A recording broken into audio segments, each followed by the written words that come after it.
Let's talk about how a certain newspaper is playing in our faces, because this isn't subtle anymore. This is blatantly brazen. So imagine a newspaper pushing a daughter out of her father's life and then quietly stepping into her place. That's not a metaphor. This is literally what's happening. And Thomas Markle didn't call his children when he discovered that his leg was to be amputated. He literally called the reporter. He didn't call the son who is supposed to live with him. That I very much doubt. And he didn't call either of his daughters. He texted a Daily Fail reporter. And not just any reporter. She's actually the Mail on Sunday US editor, a woman who now describes herself as a rock-solid friend to Thomas Markle. And she even calls him a father figure. Ha ha! So let's just pause there.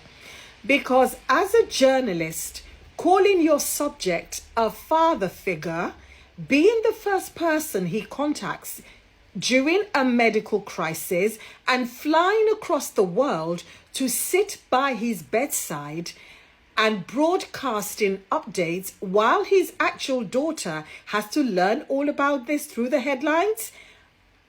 Am I reading this wrong? This is what the paper themselves actually said. In my opinion, it's not journalism, it's replacement. And the Daily Mail didn't just report the story, they became the story. They inserted themselves into a family rupture that they helped to create in the first place, and then they claimed the empty seat. And let's be honest about the history here.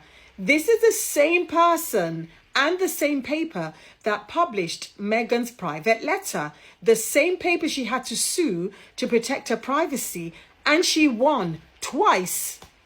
The same paper whose parent company is now being sued by Prince Harry and a bunch of other people for illegally information gathering. So you need to ask yourself, why is this paper suddenly positioning themselves as the trusted intermediary between Thomas Markle and Meghan Sussex? Why is this reporter the gatekeeper between father and daughter? And I tell you why. It's because isolation is power. Because if a father hears everything about his child through one source or one voice, that voice controls the narrative. That voice controls access, timing, and the tone. And the Mail knows that. They didn't just report Meghan's estrangement from her father. They monetized it, they prolonged it, and now they occupy it. This is dastardly. This is just beyond. And I think it's the most disturbing thing that I've heard of a newspaper doing in a long time. And this paper actually framed Meghan as cold, distant, ungrateful, and now they are making sure that she cannot reach her father privately because a reporter is always in the room. And then they report coyly, oh, guess what? She hasn't even called. Wow. This is entrapment. It is entrapment dressed up as concern. And the timing as well. Let's talk about the timing. This is happening while the Fail has a major hacking lawsuit on its hand. It's happening while the public scrutiny of British tabloids is rising again. And it's happening in a time when people are questioning how far the tabloids will go. Well, we certainly know how far they'll go. And what they're trying to do is trying to control the outcome, in court before accountability. So what do? They humanize themselves. So in this woman coming out today, Mail on Sunday, and talking about friendship and talking about, oh, I said I will give up our friendship if he can, I'm offering to step back so he can reconcile with his daughter. Who the are you? How dare you? Like, seriously, how dare you? You know, you're trying to humanize yourself. You're trying to blur the lines. You're trying to replace his family. And you're trying to criticize anyone because you're trying to make yourself look caring. So if anyone criticizes you, you're going to say, how dare you? After all, we're the ones caring for him. Where were you when Meghan was giving him thousands of pounds every month as upkeep when she was on Suits? Where were you? You didn't even care about this guy. You never heard about the guy. But all because Meghan married a prince, you think this guy is public property. And I can't believe that many people are not coming out and voicing their disgust at how terrible this is. But then again, you've already done the job by bad-mouthing and smearing Meghan so badly that people are thinking, well, yeah. But no, some of us out there are seeing this for exactly what it is, disgusting. So yeah, I don't think that if you truly care for this man, you don't need to splash it all over the headlines. You don't need to put it in exclusives. And you certainly do not need to put it in a byline, because a daughter was pushed out, a reporter stepped in, and a newspaper wants us to pretend that this is normal. This is not normal. My eyes and my ears are not deceiving me. I know exactly what it looks like. And it's coercive, it's unethical, and it's exactly what people mean when they say that British tabloids do not just cover lives, they don't cover people, they consume them. This is about how dastardly these newspapers are. And it certainly isn't about reconciliation, because you do not want them to reconcile. You want to control the narrative so you can sell more papers. And the chilling part for me is that you are doing it in plain sight. Because think about it, people. If they can get away with this, it just makes you wonder what else they've gotten away with in the past and what they're going to get away with in the future. So yeah, disgusting. I just can't anymore. But anyway, my opinion doesn't matter. What do you think? Please let me know in the comments, please. My name's Elizabeth, and it's still not too late to get a copy of my book, The Luxpreneur. If you are a business person, if you are interested in luxury business, if you're interested in finding more luxury clients, get a copy of my book, The Luxpreneur, link in bio. And for more insights like these, please like, share, comment, and follow me. Wow, I was right, and I don't say that lightly. This article did not simply drop into the public space by coincidence or curiosity. It was calculated and timed with precision. Pieces like this are never spontaneous. They are planted, positioned, and released with intent. Roy's article was not written in a vacuum. It was written in anticipation. Anticipation that something was coming. Anticipation that receipts were about to surface. Anticipation that Meghan's side knew a narrative would be twisted, distorted, and weaponized before it ever had the chance to land cleanly. This is how the machine operates. When you suddenly see a shift in tone, sudden concern, sudden softening, sudden "what about the father" framing, that is not empathy awakening overnight. That is the establishment trying to move first, to frame the story before the truth gets oxygen. They know once facts breathe freely, control is lost. And once again, Meghan's name is being dragged out, repurposed, and used as the smokescreen to protect the very systems that have been attacking her all along. Let's be painfully clear about what keeps getting erased from these conversations. Thomas Markle did not lose his daughter. Language matters, and the passive framing is intentional. 8 years ago, he was presented with a choice: Not between fame and obscurity, not between comfort and struggle, but between protecting his daughter or selling her out piece by piece to the highest bidder. And he chose the tabloids, not once, not in a moment of panic, not because he was confused or misled. He chose them deliberately, repeatedly, and continuously. Every single day for 8 years he woke up and recommitted to that decision. That isn't confusion. That is, a real parent protects their child even when it costs them comfort, access, or money. Thomas protected his access to the press even when it cost him his daughter, and that distinction matters more than any sob story written after the fact. Caroline, you wanted a daddy in Thomas Markle? You got him. And the question people should be asking isn't why Meghan didn't comply. It's what this dynamic actually represents. Because what's unsettling here isn't concern. There's a deeply troubling, possessive undertone in the way this relationship is framed, where a journalist positions herself as the emotional intermediary between a father and daughter she has no rightful place in between. That is not journalism. That is not neutrality. That is not ethical storytelling. It's invasive, unsettling, and profoundly inappropriate.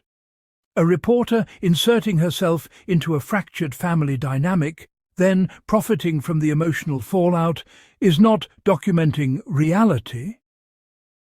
She is. And leverage over a vulnerable relationship is power, not reporting. Let's address the elephant in the room, because avoiding it doesn't make it disappear.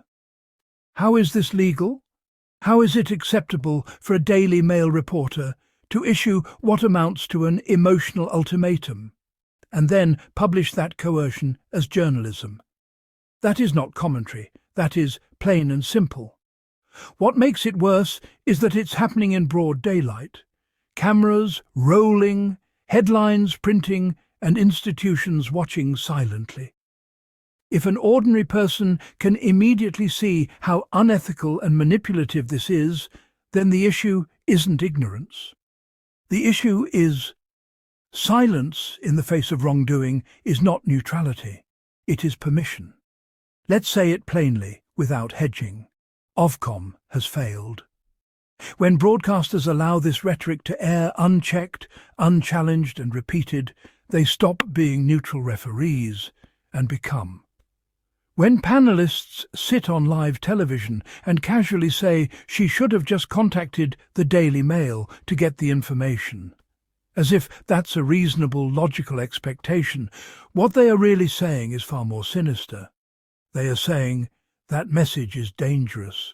It normalizes harassment, rewards coercion, and punishes boundaries. And make no mistake, it is a message that would never be tolerated, excused, or defended if Meghan looked different or belonged to a different demographic.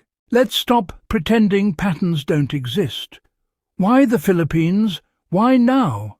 Why this sudden proximity after years of silence and distance?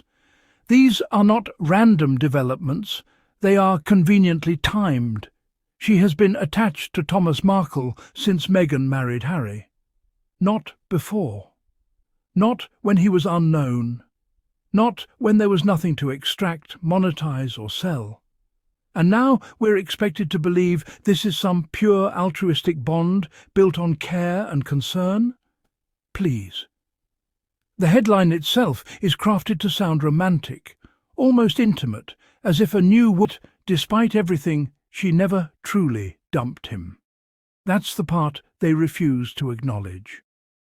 The way this narrative is written, Thomas Markle is portrayed as a captive, a man trapped, powerless, being used by others. That framing is fiction. He is not a prisoner. Prisoners do not negotiate contracts, give interviews, or repeatedly return to the same institutions that profit from their pain.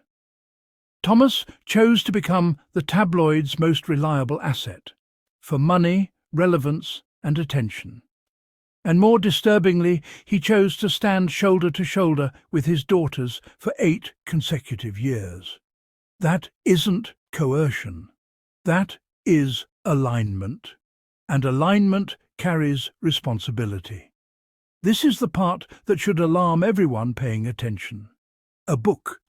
A book built on 8 years of proximity to a man estranged from his daughter, monetizing private pain, fractured relationships, and racialized harassment. That is not storytelling. That is exploitation, packaged as insight. Can you imagine spending 8 years cultivating access to hatred, resentment and bitterness, only to discover that no reputable publisher wants to touch it? Exploitation has a shelf life, and once credibility is gone, so is the market. This one is expiring in real time. And then there's Doria. Quiet, dignified, protective. She made different choices under the same pressure. She chose peace over profit, privacy over publicity, her daughter's well-being over public sympathy. She did not sell access. She did not court cameras. She did not weaponize pain. Same circumstances, same scrutiny, opposite decisions. And that contrast alone tells you everything you need to know about character, priorities and love. Thomas Markle made his choice 8 years ago, and every headline since has simply been the echo of that decision. Meghan chose healing. He chose headlines. Doria chose love. He chose money. And no amount of emotional manipulation, faux concern, strategic leaks, or tabloid theatrics will ever rewrite that But this truth. idea that we spend so This much is of our not life music. trying to prove something, to prove that you're squaddies enough, see you have to it prove that clearly. you're pretty enough, you have to prove that you're smart enough, you prove that you're a good wife or a good friend, and I was like, Guys, I have to apologize. I'm really sorry. If you're like me and you're sick and tired of hearing about this man, I'm reading about him or anything that has to do with him, then I apologize for bringing him again. But I saw this headline and I just couldn't resist it because what on earth is this? We all know Daily Fail is the Pete's. Daily Fail is the literal Pete. They're the GB News of newspaper. Can you even call him that? But even for them, this is absolutely deranged level. Like, they literally printed this. Somebody wrote this headline and thought, yes, we will put this up, we'll print this up, we will show. What? I mean, even if Carol and Graham has suddenly gone, the editors, the publisher, like, nobody thought, nah, hang on, this is unhinged. This is insane levels of something. If I say the things I want to say, I don't know, TikTok might just not allow. Because how did a full-grown adult think of this headline and then other full-grown adults put it on and published it and printed it? I'm not even going to talk about the fact that that sounds like there's something more intimate going on between Karen and Graham and that man, Thomas Markle. Why is she crying? Tears for what? Why is she so involved in these people's lives? Why is she so involved in Thomas Markle's life? Why she got her hand on his chest in that way? Even for friendship, that's just, why are you friends with him? Like, you're supposed to be neutral, unbiased. Why are you so involved? Why is she so involved, guys? Like, what's going on there? Ugh. Anyways, like I said, I am sick and tired of seeing that Thomas Markle and Caroline Graham and all of that silly manufactured on newsworthy drama. I just saw that headline and I just wanted us to talk about it for a little bit.